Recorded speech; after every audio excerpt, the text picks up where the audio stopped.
Good afternoon, followers. John Kleis Car Audio here again. Here we have something very different today. I don't think many people in the UK have done this particular conversion. So here we are in a Discovery 4 Land Rover. We have fitted the KENWOOD DMX8020. Not in the normal position that an aftermarket fitting kit will offer you, but we've actually taken the factory screen out the top and recessed it in there so it's at the right viewing angle for the driver. And it's super easy to reach, as you can see.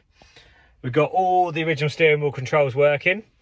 We've even managed to get the factory reverse camera working, also with moving guidelines, obstacle markers and parking sensor overlay.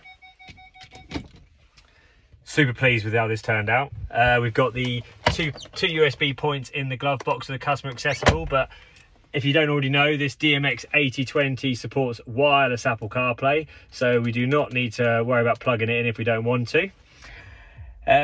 What else is there?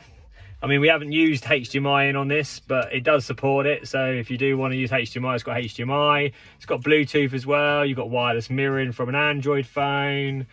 But yeah, as you can see, it looks great, and it's right in the perfect viewing position for the customer. Very happy. Job done. Goodbye.